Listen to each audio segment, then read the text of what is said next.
In a small village by the edge of the forest, where the morning air smelled of mint and the evenings of chimney smoke, lived an elderly couple, Granny and Grandpa Joe.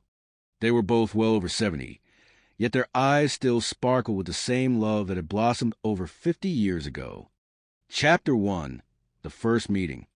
Their love story began in their youth, when Granny, then a young girl named Helena, came from the city to visit her relatives in the village for the summer. Joe, whose full name was Joseph, worked at the blacksmith's forge with his father. He was strong, always covered in coal dust, and had a quiet but confident smile. One day, passing by the forge, Helena heard singing from inside.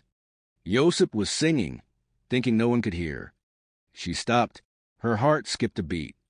A quiet voice, simple words, but something about it felt real. She kept finding excuses to return. First, it was a horseshoe she claimed to need, though she had no horse. Then it was a broken door handle, supposedly stolen by imaginary thieves. As summer drew to an end and she was preparing to return to the city, Joseph approached her with a bouquet of daisies and said, "I know you're from the city, and maybe boys there have fancier suits and prettier words, but I have a heart, and it's yours." Helena didn't return to the city. Chapter 2: Simple Joys. Their life wasn't luxurious. They had a small cottage, 2 chickens, a goat, and a garden, but it was enough. They woke up together, brewed coffee in an enamel pot, had breakfast on a bench by the window, and in the evenings warmed each other's hands by the stove. There was magic in each day. Granny baked bread, and Joe always said it was better than any he'd eaten in a restaurant. Joe fixed old bicycles for the village kids, and Granny treated everyone with her herbal remedies. They never had children. At first, they were heartbroken and even sought treatment. But eventually, they realized that happiness didn't only come from children. It came from how you lived each day. And they lived it with love. Chapter 3: Winter Stories. In winter, children from all over the village would gather in their home. Granny had a collection of fairy tales that couldn't be found anywhere else, because she made them up herself. About frogs who became musicians, about an old clock that stopped time, and about a snowflake searching for her lost sister. And Joe crafted toys, wooden horses, sleds, swings, all made with his hands. When the yard was filled with laughter and children carried his toys, his heart was full. Chapter 4: A Journey of Dreams. For their 50th anniversary, the couple took a trip.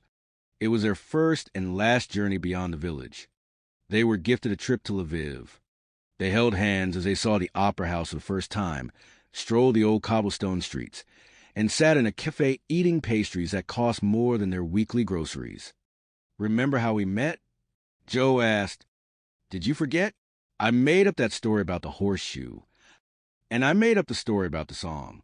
Music brought us together. And it still holds us." Chapter 5: Old Age is Not Loneliness. When the years began to take their toll, they weren't afraid.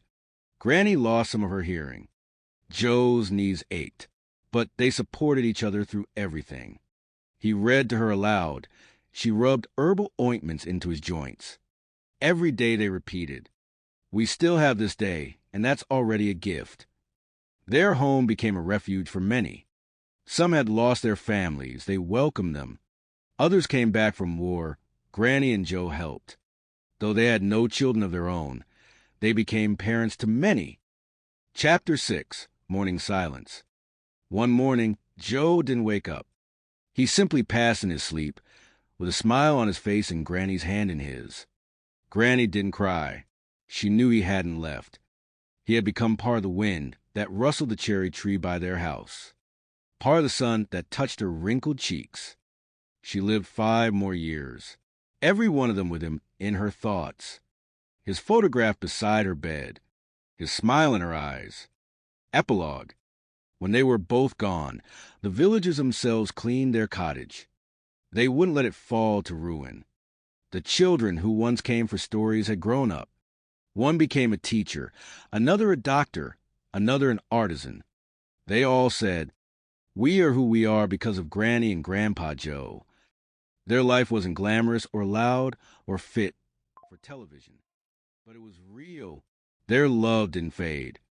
It just changed form, became the trees in their orchard, the light in others' hearts, the warmth in someone's memory.